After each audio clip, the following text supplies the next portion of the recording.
Bueno, seguimos aquí en la reunión de todos los viernes. Explos. Lucas, todo tuyo. Buenísimo. Y hoy al final se va a dar de tener a nada más y nada menos que a una de las bandas que hace años que vengo escuchando y digo, ¡mierda! ¡Qué bien suena esta banda! Han sido formados en el año 1996 por Wayne Sweeney. Sacaron 11 discos en estudio, más los que tengan en vivo, los EPs y todo eso. Fueron nominados a los Grammys por Your Disease. Hoy celebran 20 años del disco que lo llevó a la fama con el EP Every 20 Years.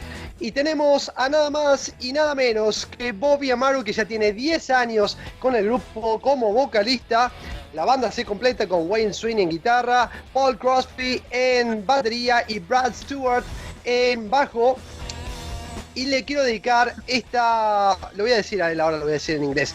Bueno, vamos a presentar a nada más y nada menos que Bobby Amaru. Bobby, how are you doing, buddy? Hey, man. Thanks for having me on here. Oh yeah, thank you. Your last name sounds Latin, so I say Amaru, but I don't know how to spell in English. Yeah, I think they have it spelled wrong there too. It's it's Amaru. It's Amaru. Amaru. That's it. It's Italian. It's Italian. Oh, it's Italian. Yeah, it's Italian name. My great grandfather. My grandfather was born in Italy and migrated over to the Boston area, and then from Boston to the New Orleans area, and so and then I live in Florida somehow. So. Bueno, mirá, lo tenemos acá, Bobby. Le preguntaba por el apellido, es italiano, así que vino de su tatarabuelo. Bobby, I just realized that I wanted to dedicate this interview to Cody. Okay, I don't know if I just realized that the other singer, Josie Scott Cody's sons passed away recently, and I don't know if you're aware, but I just saw it on the news, and I would like to dedicate this to them. Okay? Yeah, that was very, very, very sad situation. From what I never met him, but I know that Paul and Wayne, were very familiar with him, growing up and that stuff when he was a really young kid. So it's very, very, very sad. Nobody should ever outlive their kids. I mean, it's just unfortunate situation. It is. But our condolences definitely to the family and all that. So. Thank you. Bueno, le estaba diciendo que le vamos a dedicar el programa al hijo del otro cantante que acaba de fallecer hace unos pocos días, me acabo de enterar y bueno, lo quería compartir con Bobby. Vamos a hablar, acaban de celebrar 20 años del primer álbum, él está haciendo las canciones nuevas, él la está cantando, hicieron un EP de 6 temas. Where were you when the first, you were promoting the new EP with all songs sung by you, right? Right. Okay, where were you 20 years ago? 20 years ago, I was graduating high school. Really? Yeah. I'm class of 01, so I'm in my 20th year of being out, which is... Wait a minute, you are saying you are 40 years old or somewhere 40s? No. Well, I'm not far from it. I'm not 40 yet. But I was giving you like 30. I'm 30. I'm 37. 37. Yeah. Right. Yeah. 17. So, but I remember listening to back when soundtracks were kind of a big deal. I had the Dracula 2000 soundtrack, and it had Your Disease was on that soundtrack. That's how I discovered Saliva. And it wasn't until months after that I was in Hot Topic, the store, and they, at the time, would have like little sections where you could listen to different music. You could put headphones on and sample what was, new out or whatever. And I would just kind of scan through each, I'm a music guy, always have been, and I listen to everything and give everything a chance. And I think that was the record that I did that with. And then I looked at the track listing and I was like, Your Disease. I was like, oh, wow, that's the band from the Dracula 2000 soundtrack. So that's how I was able to figure out, the bands where it was the same band. So that's how I discovered that Saliva. And I did buy the CD, and then, fast forward about a year, and I was in LA with my band at the time, Burn Season, working with the producer Bob Marlette, who had done the Saliva records. He produced the first 2 records, and he was actually just got done doing the Back Into Your System record whenever we started working with him. So I learned a lot from him, and I heard a lot of very interesting Saliva stories too. So, without knowing the guys in Saliva, I just kind of, we had that connection of working with the same producer and just, but yeah, 20 years ago, that's what I was doing. So. Wow. Bueno, mira, le estaba preguntando, están celebrando 20 años del primer disco, ¿dónde estaba él hace 20 años? Él estaba graduándose, tiene 37, no me lo acaba de decir, y él había escuchado el disco, había escuchado la música de una película, y ahí estaba la canción que fue nominada a los Grammys, y estaba en Hot Topic y escuchó, y después terminó escuchando todo el disco según comprendí, y era Saliva obviamente, y así fue como conoció un poco la banda. Después él estaba tocando con su propia banda en Los Ángeles y resulta que terminó haciendo el disco con Bob Marlette, que Bob Marlette estuvo produciendo los primeros 2 discos de Saliva. Y así fue como terminó comprendiendo más un poco la banda y conectándose con la banda. So Bob is the one that hooked you up, guys? What's what? So Bob is the one that made the connection between you and the band, and you and Wayne? No, actually. Years later, I guess 10 years later, it would be a mutual friend of the band and myself, this guy Jeff Riles. He was the lighting director for the band back in the heyday, but he had ran lights for bands like Limp Bizkit and bands like Godsmack, a bunch of big bands. And he lives in Florida, right near me where I live, and he was actually the one who linked us together when they sent out some text messages basically saying, hey, we're looking for a singer. Does anybody know anyone? And my name, I think, was thrown in the hat a couple times by a few people, but I think Jeff was the one that they ended up, got my number and info and sent me a text message. La manera en que se conectó con la banda fue a través de un amigo de él, Jeff, que es el iluminador, trabaja para Linkin Park, para Godsmack, bandas así, y aparentemente, estaban buscando un vocalista y el nombre de él apareció y fue Jeff quien los terminó conectando. Are the guys around you? Wayne? Hey, Wayne! Wayne just showed up. Hello, Wayne. How are you doing, brother? Want to say hi? What's going on? Yeah! Hey, buddy. Hey, how are you doing? All the right answers, right? He's doing a great job. Great, man. Right on, man. Y'all carry on. I just want to say hey to you and all fans. I love your music. Right on. I love you right back. Thank you. Ok. Les voy a preguntar acerca de cómo salió del documental que están haciendo con Saliva. There's I've seen the preview of the documentary. Tell me about that, please.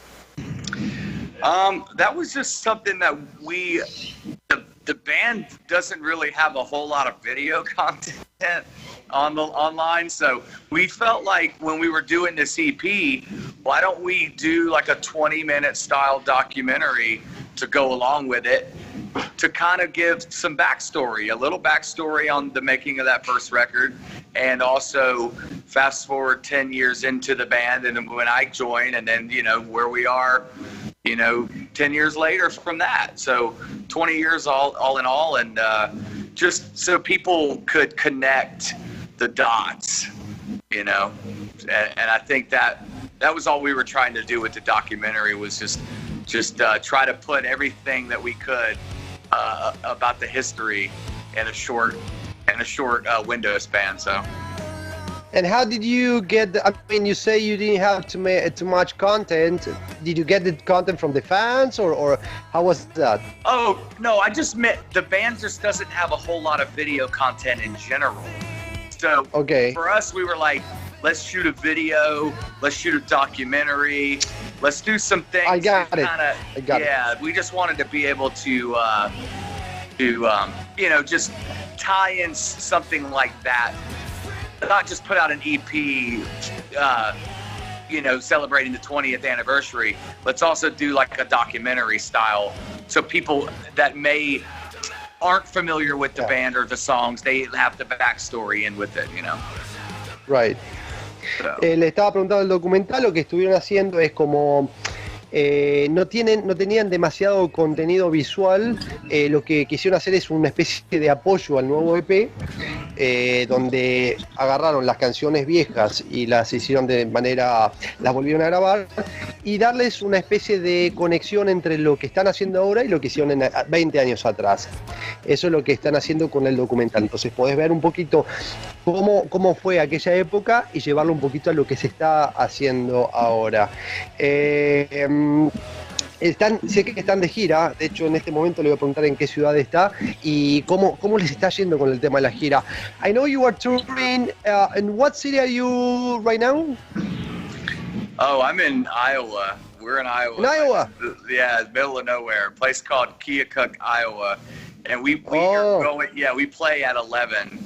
So, which would be, I think you're a few hours behind us. So, yeah. 7:45. We're central. Here. We're central time. Central time. You are in Slipknot land, right? We're in what? Slipknot land. Yeah. Territory. Yeah. Slipknot, Iowa. Yeah.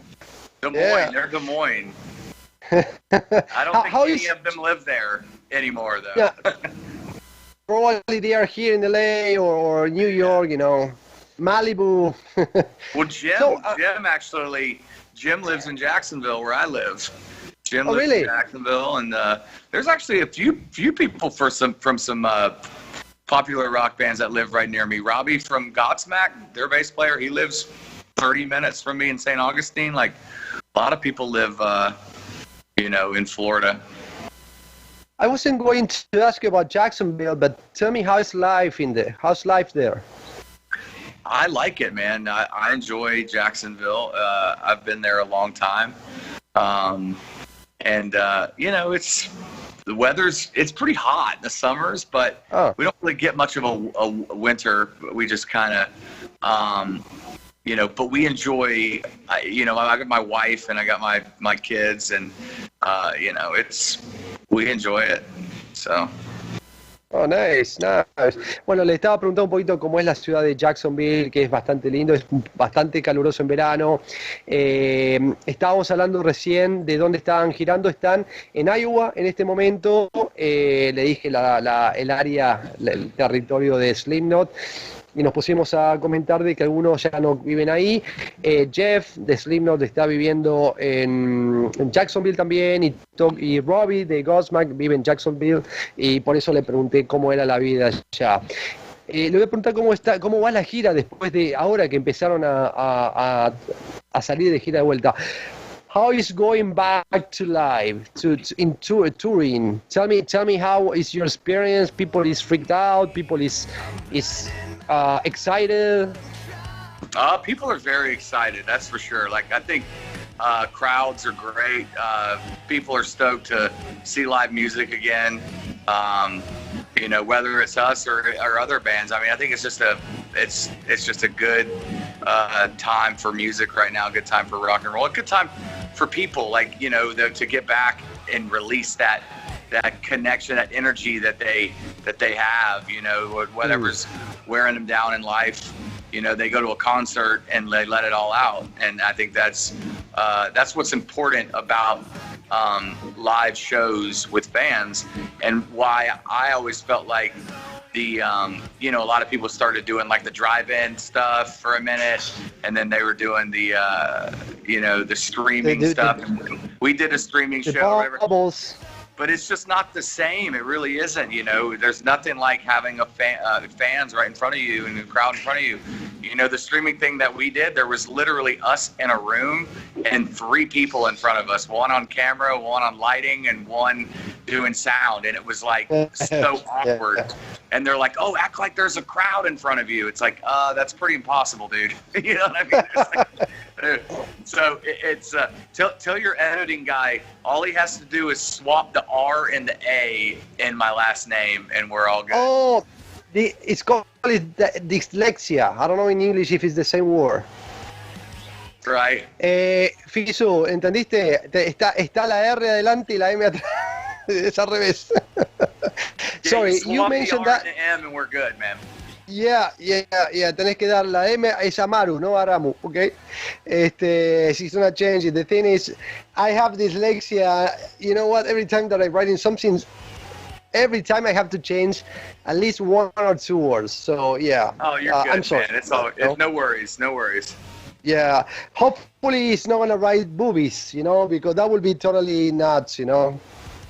That would be crazy. There we go. That's it. That's it, muy bien.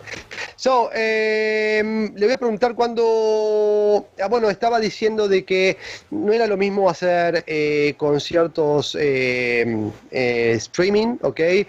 Que de repente estaban todos juntos y estaba el camarógrafo, habían 2 personas nada más y sin poder ver a la gente. Bandas han intentado hacer con los autos, pero hasta ahora la gente está súper emocionada con los conciertos, la gente lo necesitaba y bueno, por suerte están pasándola bastante bien. So, are you in the middle of the tour, at the beginning, at the end? I saw a lot of dates, but I didn't check which one you are right now. It's kind of in the beginning because we have a lot of stuff coming up in the summer and fall. Oh, sweet. And we have a lot of dates. We've got some makeup dates from last year, and we also have a bunch of new dates. And we're filling them in right now, and then we're going to go out. We've just got putting some ideas together on possibly going out in November and maybe doing like the first record in its entirety. We might do something like that. We're just thinking about it right now. So a lot of these songs on this record have never been played live ever. So it should be interesting if we do decide to do that. Wait a minute. What songs were not played live yet? Which ones? Wayne, what would you say? Songs you guys never played live? Like My Goodbyes, did you ever? Yeah. Fault Line? Yeah, Fault Line. Never played that. Probably Hollywood, or did you guys play that? We were going to, we did it one time. And it was like, it was a train wreck. Probably exactly how we were going to feel when we play it. Yeah, there's a few. I mean, there's definitely a few songs. I mean, in our set now, we do play about 7 of them, or 6 or 7 of them. So we're kind of covering most of a good bit of the record, but if we do decide to do it in its entirety, then we'll have to play all of, you know what I mean? We'll have to play all the songs. Okay, That'd be the purpose if we didn't, I guess. I assume. Yeah, bueno, lo que estaba diciendo es que estaban tocando, bueno, están al principio de la gira. Sometimes it's hard to remember everything, so I'm gonna translate whatever I remember, okay? You're pretty good, man, I gotta admit. really tough. Faltan varias fechas, están pensando en grabar un nuevo disco, que ahora le voy a preguntar acerca de eso, y están tocando, según comprendí, del disco que están promocionando por los 20 años, unas 6 o 7 canciones, como Hollywood, es la única que me acuerdo, y le preguntaba a Wayne ahí qué canciones no han tocado y que las están tocando por primera vez. Le voy a preguntar si van a venir por la costa este y si van a ir para otros países. ¿Cómo está eso? Bueno, creo que otros países va a ser un poco difícil. I'm also mentioning the question before doing it in English, so I don't need to cut, every time you're talking. Are you coming to LA, West Coast, anytime soon?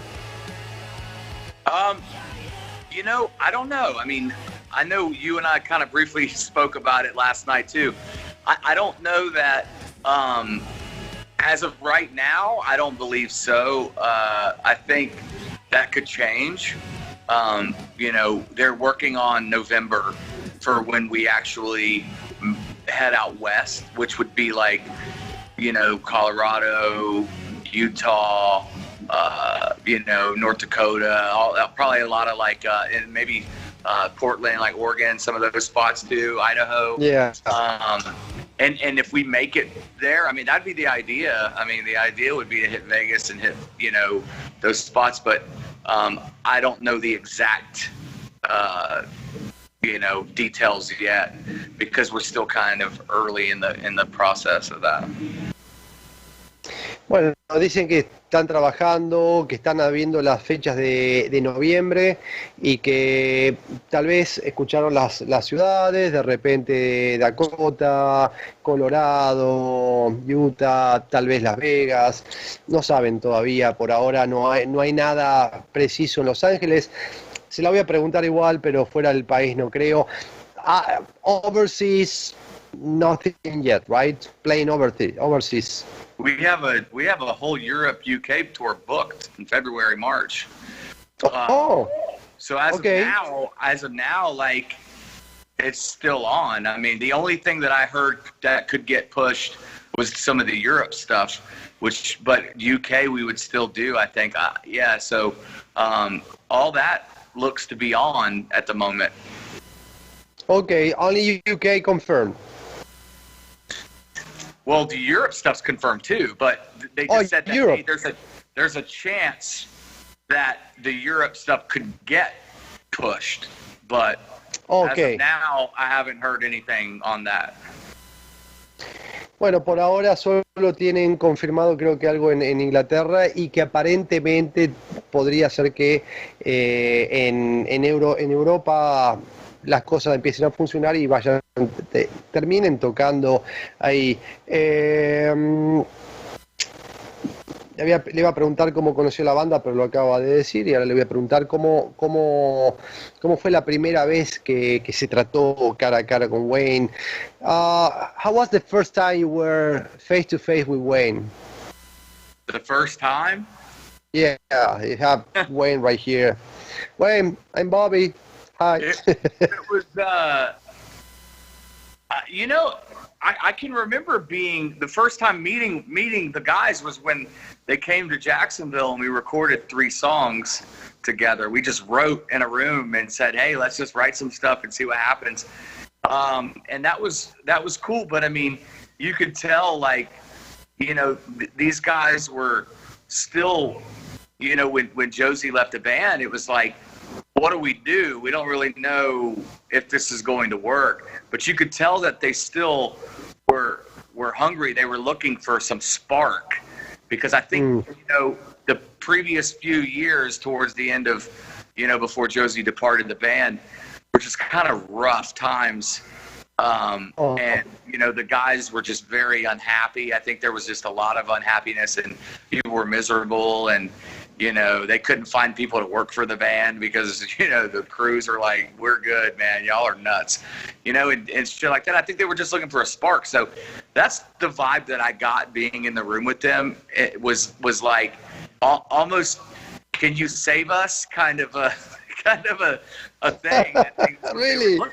And I really just think that's what it was. Like, can you revive the band, or can we do this? And you know, because we don't want to quit playing music. We want to keep going. But, you know, we also want it to be a good fit. And I think that's my mentality of coming in, was thinking to myself, hey, look, we have to not go, we can't stray too far away from what Saliva is and what the identity of the sound is. You know, there's going to be some differences, on record, but for the most part, I think this is achievable, and we can continue this. And the fan base, the fan base is strong already. And let's just go play rock and roll, man, and keep it real, and don't water it down, and just try to put out Saliva records, and that's kind of all we've tried to do. And we never, I don't think anyone was like, oh, we're gonna go, let's go sell 1 million records. That was never. We never cared about any of that. I think it was just, let's just put some records out to where we could go and cycle and go tour around them. And that's essentially how this band's business is built, is based on touring and based on that. And that's how the band lives. So Él me decía de que, bueno, primero los conoció directamente, se juntaron con la banda y crearon 3 canciones ahí de manera inmediata. La banda estaba en una situación un poco complicada porque se había ido el otro cantante y estaban con ganas de hacer algo, con ganas de seguir adelante, pero medio perdidos. Entonces medio como que buscaban a alguien que tuviera esa chispa y que trajera de repente un poco más de energía, y bueno, se apoyaron bastante en él, en Bobby, y de esa manera fue como más o menos comenzaron con la banda. Y bueno, la banda obviamente estaba buscando seguir adelante, de que pudieran hacer bueno, ese es el otro cantante, ese es Josie, ese no es Bobby, pero ese es uno de los videos de la banda. El tema es que bueno, así fue, la banda se dedica justamente a tocar en vivo, y de esa manera también es como se hace los negocios, ¿ok? Le voy a preguntar por qué Wayne está ahí, tal vez lo pueda decir él, ¿por qué decidió mantener a la banda con 4 miembros y no 5? I remember Saliva was a 5-member band, and then became 4-member band. Why Wayne decided to keep it in a 4-member band? Wayne, I know Wayne is around there. Maybe Wayne can say that. Well, he went back to the bus. I mean, I know the story. I mean, I might just, so, they were a 5-piece, and Chris, the original guy in the band, he I think it had some struggle with some issues, and he left the band due to those issues. But I know Wayne still keeps in contact with him. I mean, there's no hard feelings or anything there. And Chris has got his life. He's got his wife and kids, and just does his thing. And so then the band, I think, inserted Johnny, Montoya into the band, and I think they had some fun with that for a minute, because he just kind of ran around on stage and would spit beer and do crazy stuff. And then I think that just kind of got old, and sometimes things are fun for a minute, and then they just kind of like, all right, or we're gonna keep doing this, or we're gonna kind of, it's all about the music. Let's make it all about the music and less about all that. So I mean, I would say that's how that whole thing went down. They were like, this isn't really working anymore, and I don't think it had anything to do with any creative differences or any of that. It was just more of let's just make it a 4-piece, and Wayne felt he could handle it by himself, and that's kind of where it was. And we actually did have Johnny come back for about 3 or 4 months. Oh, really? With me in the band, yeah. And in 2014, no, it wasn't 2014. maybe it was 2015 or something, or see, I don't even remember, but we had him for a short window, and that did really, really pan out too well. And so I that was my decision, and I was like, all right, this guy's got to go. So that was wish him the best, but it just didn't. Yeah, no, I understand. Bueno, le estaba preguntando por qué decidieron tener a la banda como con 4 miembros y no 5, y bueno, ahí estaba explicando un poquito por qué se fue cada uno. En realidad tomó la pregunta por las razones por las que diferencias musicales, el otro guitarrista siguió un poco su camino y está todo bien entre Wayne y el resto de los músicos que no están, pero en definitiva lo que pasó es que simplemente cada uno siguió su camino, y de esa manera en su momento Wayne decidió mantener la banda con 4 miembros y no 5 porque creyó que podía hacerse cargo cree que puede hacerse cargo de las guitarras totalmente bien. En un momento el bajista, según entendí, que se había ido porque estaba un poquito más, la banda se volvió un poquito más madura, y el loco seguía un poquito más alocado, y bueno, no funcionaron las cosas. Volvió por un momento, por un tiempito, pero siguió la cosa mal y decidieron no continuar con él. Hay una canción que se llama Redneck Freak Show, y le voy a preguntar un poquito porque tanto redneck como hay otra palabra que la voy a decir en inglés ahora en un ratito, son descripciones fuertes, ¿ok? Pero de repente uno ve en algunas bandas, en especial de la zona sur de Estados Unidos, que mencionan esto. Entonces, como para mí, que soy extranjero, son palabras fuertes de repente, o que no sé si decirlas o no, le voy a preguntar que nos dé una clase educativa. Bobby, I'm going to ask you to be a teacher right now. You're going to become a teacher for everyone that is not from the U.S. and doesn't get a few things that even me, that I've been living here for many, many years, sometimes it's like, okay, can I say this or not? And I've been listening the song Redneck Freak Show, where you mentioned the description of white trash, and I as far as I remember, in the band, right? And as far as I remember, it's like a bad word, a bad description. So tell us how it's worked, that the redneck thing and the white trash description, because I would like to understand that. That was a song it was one of the first songs we wrote for that record. And the producer that we hired was a big, he was just a well-known Nashville songwriter. So he had written with the band previously, and written with a lot of other bands. I mean, he's written with like Shinedown, a bunch of, big name bands, and country bands too.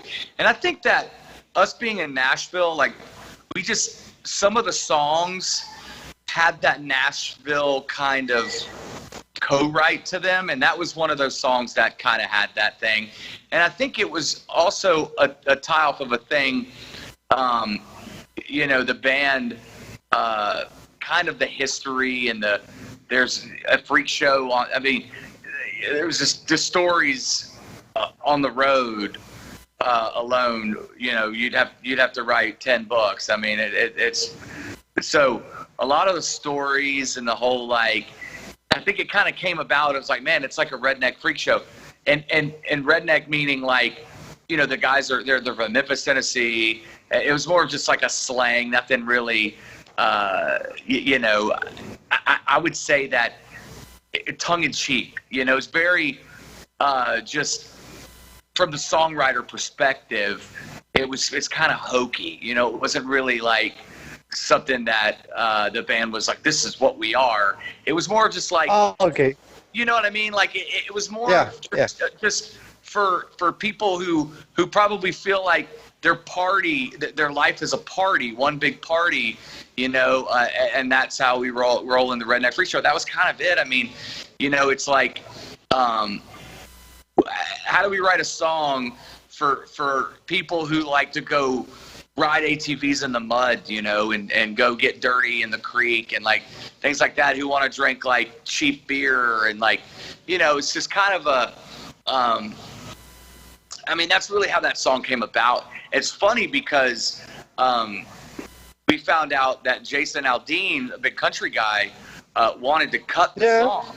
He wanted to actually cut that song. And I don't know if he did or not, but I mean, I think he was going to change some of the lyrics around or whatever, but he liked the title, Redneck Freak Show, and that was what, so it wasn't my favorite song by any means on the record, but it was, thank you for the class. Song. Good. Actually, I used to have a TV show called Freak Show, so hold on, bud. It went down. You flipped there we go. Bueno, le estaba preguntando un poquito lo que ya les dije y me dice, mira, esa canción la grabamos cuando grabamos en Nashville y digamos que son cosas que la grabamos con un coescritor, un co-compositor y trajo este tipo de cosas, es una canción divertida. Describe un poco a la gente que él tiene un tipo de vida donde por ahí hacen muchas fiestas y se ensucian. Se está cayendo la imagen, me parece. Are you okay, Bobby? Yeah, hold on one second. Sure. I'm gonna keep. Bueno. Uy, se fue. Bueno, a ver si lo llamamos. Entonces, es un estilo de vida. Por ahí suelen ir al arroyo y bañarse en un arroyo, y ese tipo de cosas.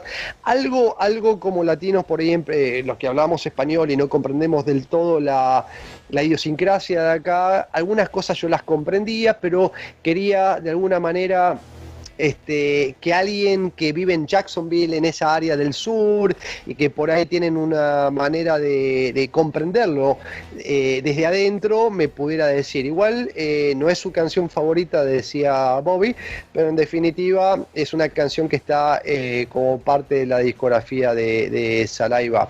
Y también con él hablamos ayer, estuvimos charlando un ratito, donde regrese espero poder preguntarle qué onda con haber venido a Los Ángeles, porque me contó una historia muy graciosa acerca de su estadía por acá. Y bueno, ahí lo tenemos de vuelta a Bobby, así que, ¿are you okay? I'm here, man. Okay. I was trying to stretch. My daughter literally called me like 10 times in a row, dude. And I'm like, all right, I've got to answer it. So I answer it and she says, Dad, what's that Adam Sandler thing you were playing me the other day? I'm like, oh my God. This? You mentioned Adam Sandler? Yeah, so I played her, my kids, my kids are crazy, man. We watch like scary movies and all that stuff, but so I was playing them something the other day from. You remember his old CDs like years ago, his comedy stuff? Like yeah. Laugh at you, like all that. So I was playing her some of that. So she's with a friend right now, and that's how this shit happens, man. You know what I mean? You play it for your daughter or whatever. Next thing you know, she's showing it to her friend. Next thing you know, the friend's dad's like, what the hell are you playing this for my daughter? That kind of stuff, and so on and so on. But it's all in fun. Well, let me tell you that in one of my questions, I was going to mention Adam Sandler. All right. Right here, right now. So I want to ask you that later, okay? But it's amazing. I mean, from all the actors you mentioned, the one that actually, let me ask you. I was going to ask you, who could you see on the backstage, on Saliva backstage? Any celebrity, anyone? And the only name that I have in mind was Adam Sandler. Right.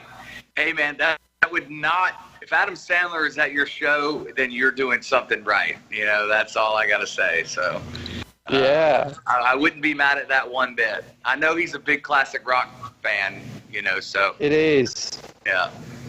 Bueno, me estaba diciendo que la hija lo estaba llamando y le estaba diciendo de que hizo creo que una canción del... Adam Sandler grabó varios discos de comedia y bueno, cantó una canción y eso se lo pasó a una amiga y al final, no sé por qué lo llamó él con respecto a Adam Sandler, pero le estaba, entre las preguntas que le iba a hacer era quién se podría ver en el backstage de Saliva y iba a mencionar a este actor, Adam Sandler, y terminó siendo una coincidencia. I was saying it was a coincidence that we were talking about. I mean, I was thinking about the actor that you were talking about. There was any actor, anyone that hang out with you guys in some point?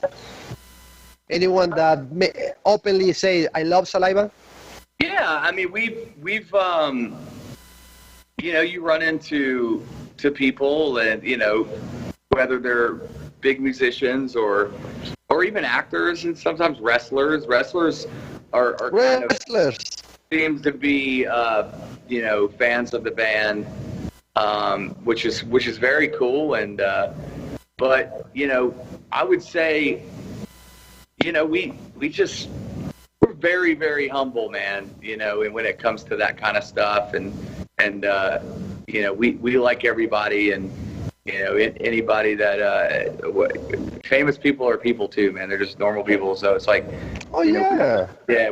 and a lot of times, we've been in situations where you're on, you'll play a festival or whatever, and there's a lot of big bands, that you're playing with, and for you, it's not about meeting them. It's more like, man, I just want to check out their set and stuff. So it's always good to say that you're able to share the stage with them is something in itself. So. Yeah.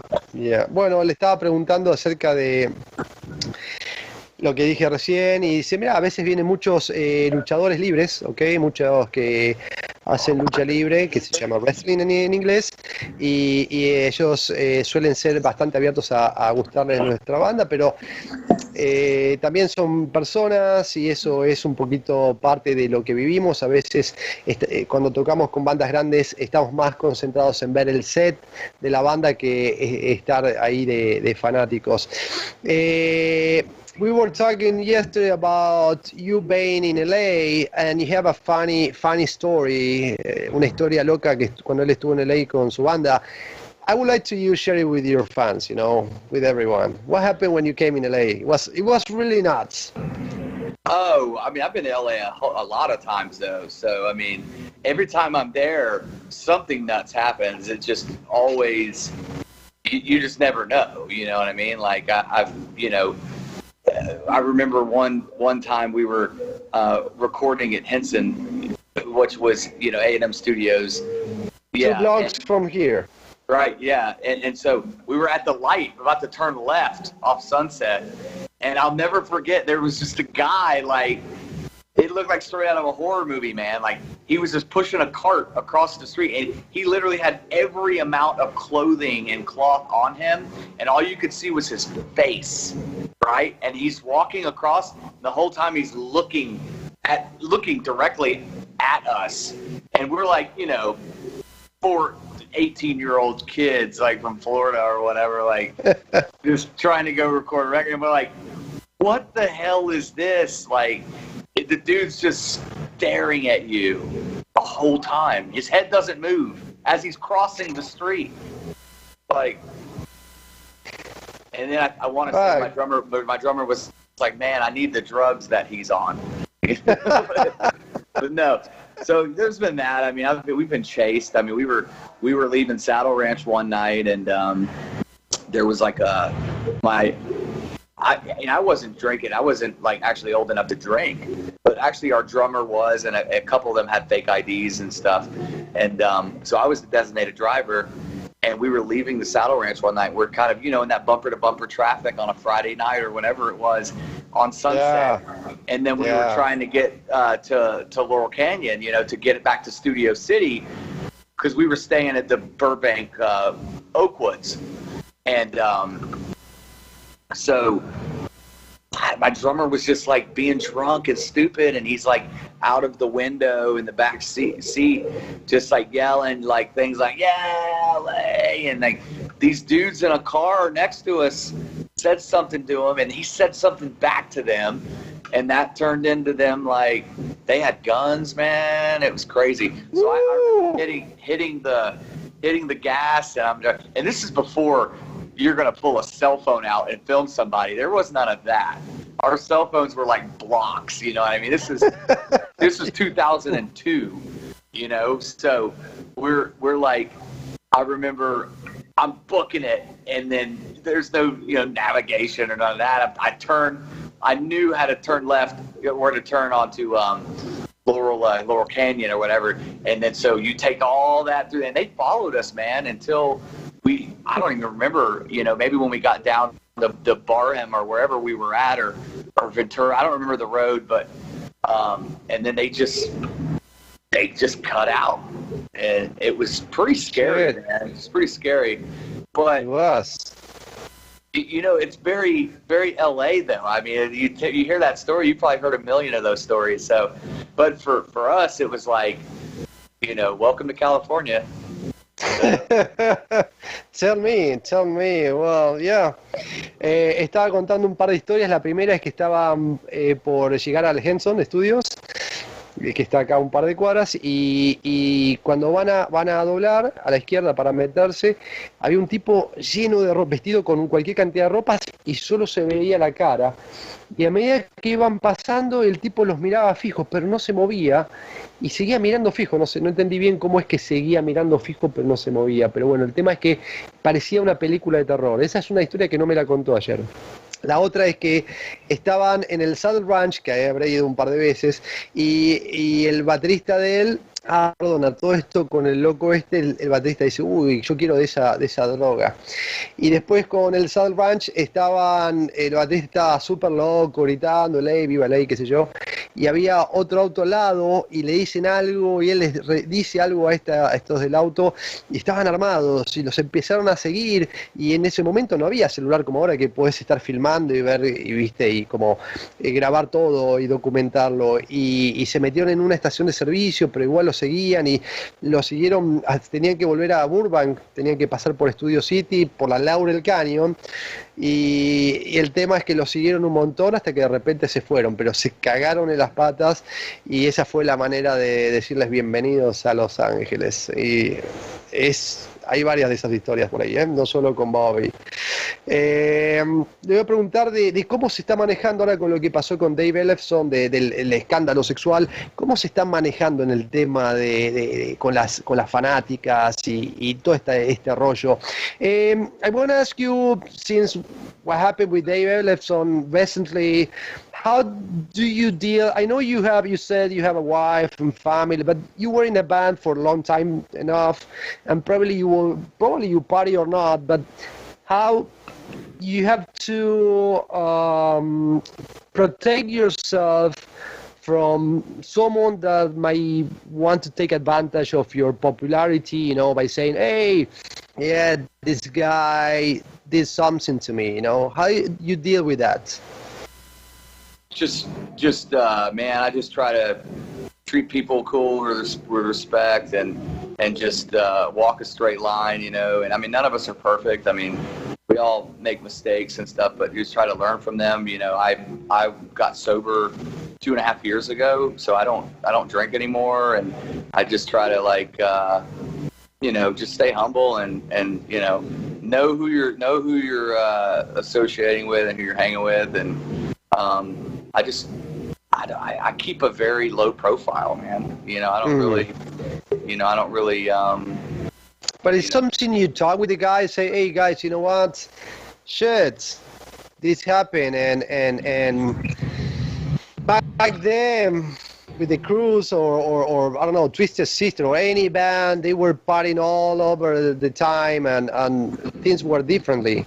And they now always, it's like, hey. But they always have the same story. Like, they always have the same, ending. It's always like, yeah, we did that years ago, and we learned from it. Or, it's always, I mean, the people that don't learn from it end up dead, or end up, or just worse off. It's like, you have to, learn from your mistakes and overcome to become a better person, and I think that's really, I think life in general is one big test, and being an adult is being responsible and responsibilities, and you have kids and you have it's like you want to be married, and it's like you want good things. Then it's up to you to do the right things to keep all that stuff aligned and keep all that stuff in your life. I mean, I was listening to a Joe Rogan podcast with Steven Tyler, and man, that's one of the best podcasts I've ever heard. Like Steven Tyler just talking about,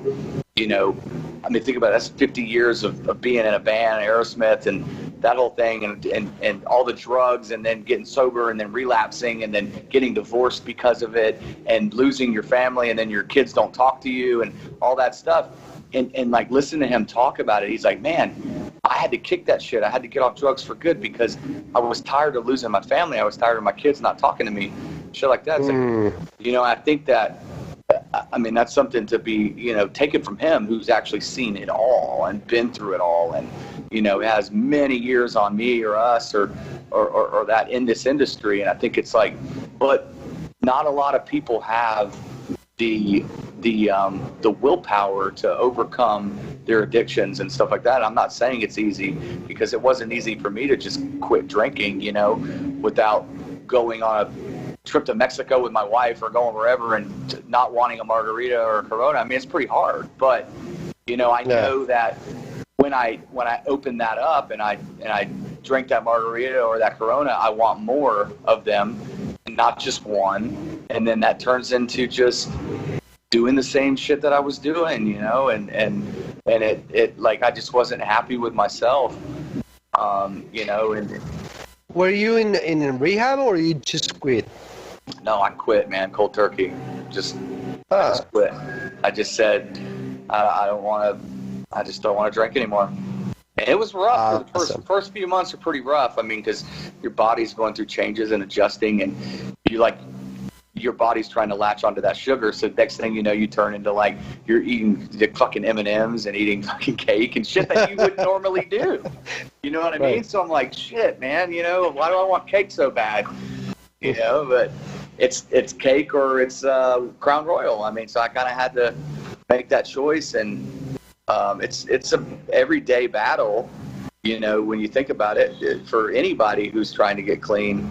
But at the end of the day, it's up to you to do so. I mean, nobody's going to be able to, there's people that can give you encouragement and can help you, and people do need that. People need friends, and people need words of wisdom and encouraging words to try and get off of it. I mean, people. But how do you deal? I mean, you are in a band, and probably the other guys are get a beer or something. How do you, deal with that? That's that's part of it, man. You don't judge, and I've never been one to do that anyway. I've always been, this is me and this is my life and this is what I decide. I decide not to drink anymore, and that's what I'm gonna do. And you know what I mean? Like my good pal Wayne, he wants to drink Fireball or he wants to drink vodka or whatever.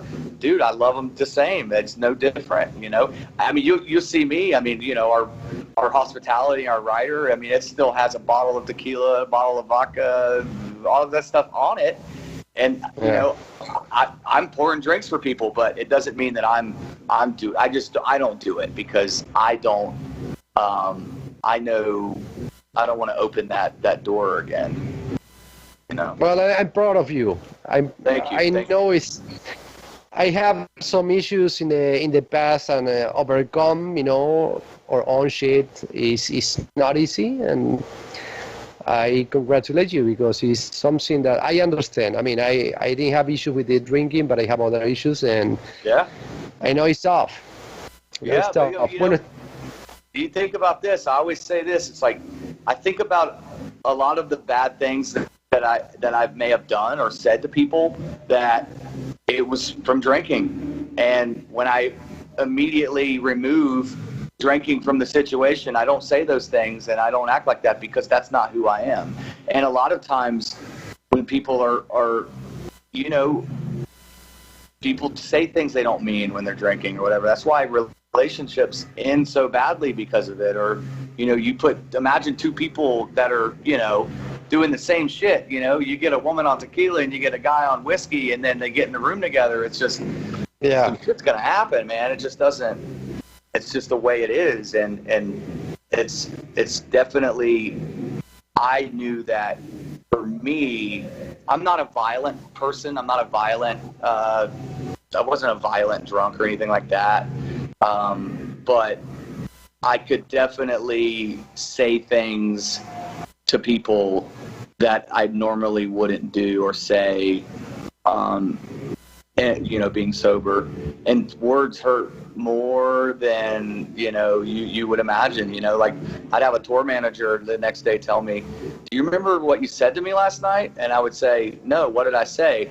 And then he would tell me what I said to him, and I would just like, wow, I feel like the biggest asshole in the world, man. That's not me, man. You know, that's not to mention he had to put me to bed or whatever, you know, to tuck me in and shit. It's just kind of like, this is embarrassing, man. And I went through it, and, you know, I'm not, you know, it's like, I have no regrets, man. You know, I think, you know, because you have to go through that stuff to learn and you overcome it, and then you become a better version of yourself. And, you know, and you, it's like, how do I get back to 17, 18-year-old Bobby that loved music and didn't care about any of this other shit? You know, that's kind of, you know, and just loved life.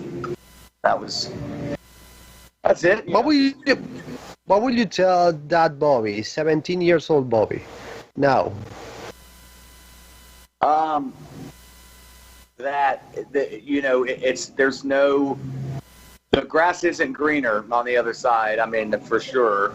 But you know, I don't think I would change anything based on you know, where I ended up, and you know, I'm alive and I have my health, and you know, I've got a great family and I've got a great group of friends, and so I can't change that. But if I could go back to tell something to the 17 or 18-year-old Bobby, it would probably just be, you know, be humble and be grateful and thankful for anything that comes your way. And I think I did a good job of that just by always trying to remain humble and grateful for the opportunity that came, you know, for being, you know, in Saliva. And because I met a lot of really good people along the way, a lot of really good fans, got to go to a lot of really cool countries. You know, we got to go play Australia. I mean, the band's never played Australia. You know, you go there and it's like, this is incredible, man. You know, you get to go, you know, to Europe and UK, and you meet all these people who love your band. Latin America, nothing, right? Well, I've been screaming to get there forever. I've been wanting to go to South America. I've been wanting to do all of that, man. So if you have the ways, if you have the keys to the kingdom, I'm the guy. You let me know and we're there, because I'm constantly telling, you know, the agent, hey, why don't we go here, you know? Well, I know some people, so maybe we can talk about that. Yeah. Soon. Yeah, for sure. Well, let me see what I can translate from all the things we were talking, okay? Le estaba preguntando, bueno, el tema de la pregunta, de los escándalos y todo eso, que, bueno, hay que ser respetuosos, de que hay que aprender de los errores del pasado. Bueno, él dijo que antes bebía mucho, era un alcohólico y se repuso de eso. Un día dijo, bueno, dejó de tomar, no tuvo que hacer rehabilitación ni nada. Y bueno, hay que aprender un poco de esos errores para ser uno mejor. Estuve escuchando un podcast con Steven Tyler que decía cosas muy elocuentes, inteligentes, ¿no? Steven Tyler es una persona súper inteligente. Y he hablado con él y es increíble lo que se puede hablar. Y bueno, que él lo que escuchó también, que decía cosas de cuando perdió a su familia por estar borracho, por estar drogado y todo eso, que los hijos no le hablaban y que lo lamenta y que él podría... Y que al ver eso, bueno, él un poco se dio cuenta de que ese camino no era el bueno y que decidió reencaminarse un poquito en ese tipo de cosas, ¿no? En lo que estaba haciendo que no le estaba yendo bien. Le pregunté qué le diría al Bobby de 17 años y le dijo, bueno, sé humilde, incluso habiendo estado en una banda tan famosa como esta, que no pierdas un poco la humildad. Habló como media hora, así que no me acuerdo de todo. Y que les gustaría tocar en Latinoamérica, en América Latina, en América del Sur, en Sudamérica, que está viendo en algún momento que puedan tocar con los promotores, los productores. Así que ojalá los podamos tener en México, en Argentina, en todos esos países, que Saliva pudiera estar en todas esas, en todos los países latinos. Si llegan a ir a América Latina se van a volver locos. If you ever have the chance to play anywhere in Latin America, you will go nuts because people is wild, and they don't get Saliva every year or every 2 years like here. You know, they see probably your band like every 20 years. You know? And yeah, I'm shocked that we haven't, because it's kind of one of those things where we get hit up a lot on Facebook and Messenger from people from Latin America. A lot of people, wrestling has really been a big thing with Saliva and connecting people through the years with a lot of wrestling fans that know Saliva because of it, and there's a lot of Latin America wrestling fans. I mean, and just in Mexico, yeah. So when you think about it, it's like the fact that we have, you know, now we've had some offers, you know, to do like Mexico City and Monterrey. They just never added up because of you know, different. We were already booked or something else, and then you know, those offers just never really came back. But you know, the minute those offers come in, I mean, I'm there. I mean, you know, you don't have to ask me twice, you know. So we, you know, we've been trying to get, you know, we really want to do South America. We really want to do, you know, Argentina. We really want to do all those places. It's just lining it up. You know, I don't think COVID really helped last year, but you know, we had like some festivals we were supposed to do, like one in Spain, and we were supposed to do a couple of other ones, and those got moved. And then, you know, we just never heard anything about them. I mean, I don't know if they're going to happen next year or whatnot. It's just kind of a process. But, you know, I can tell you it's a bucket list to come there and play. So, well, you will be very welcome. We're gonna discuss a bit about this in some point, hopefully this year, and we will see how we can help you, okay? How we can support you so you can go there, especially now that things are getting better here, you know, but not there. Right. You know, right. about the COVID. So, yeah. Bueno, me estaba diciendo ahí que a la banda la relaciona mucho con el tema de las luchas libres, en especial estuvieron a punto de tocar en la Ciudad de México, se superpuso con otra fecha, estuvieron a punto de tocar en España, pero salió esto, lo del COVID, pero están realmente con muchas ganas de tocar en otros países, en especial latinos. Le voy a preguntar, vamos a tener la pregunta del artista, ¿ok? Y después le voy a hacer que él haga una pregunta al artista. Fiso, avísame cuando estés listo. ¿Ok? Estamos listos cuando quieras. Cuando quieras estamos listos. Okay. So now I have another guest from past shows that made a question that you're gonna answer, okay? And then when you answer, I'm gonna ask you to do your question for my future guest, okay? Okay, so we have Lee Aaron. I don't know if you know her. She's an amazing singer, okay? So let's see what she asks. Top 5 Desert Island albums. Okay, say it one more time. Your top 5 albums you would like, if you had to be stranded on a desert island for the rest of your life, the top 5 albums you could listen to for the rest of your life. Oh my God. That's really, really tough, man. Cinco discos. Like, now I won't put these in order. I can't put them in order. Top 5. Totally fine. Okay, Alice in Chains' Dirt. I mean, that's some dark ass stuff right there. But that's a great, brilliant record. I would say, let's go Led Zeppelin 4. Let's go.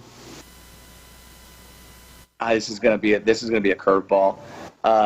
Thrice. Thrice. To Be Anywhere is to Be Nowhere. That's a great record that came out about 4 years ago, I think it was 4 or 5 years ago. That's just one of like, I would say, I mean, top 5 records of the past decade.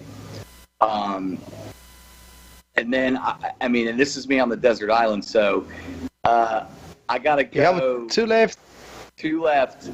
Man, this is tough. Oh man. How about Big and Rich? Yeah. How about Nothing Country? No, man. No. I'm gonna get this wrong, because when I'm done, I'm gonna say, "Oh my God, why did I not say that record or that record?" I think because I'm in show mode, so I'm gonna go Pantera, man. I'm gonna go Cowboys from Hell. Cowboys from Hell. Oh, Cowboys from Hell. Okay. Yeah, I'm gonna go with that. I just love the soloing on that record, man. It's just that was Dimebag saying, "I am here, I have arrived."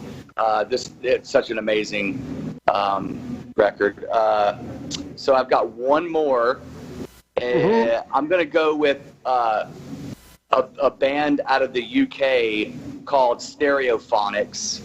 And I'm going to go greatest hits. Because now I should have said like Oasis and some of the other stuff, but Stereophonics, I would say, yeah, they're great. They're greatest hits, I'd have to say, because I like so many of their songs. I can't just, pull the Pin's a good one too. But I'd go, yeah, Stereophonics. It's funny because when they came out, worldwide, it was 1999, I think. I was living in Paraguay.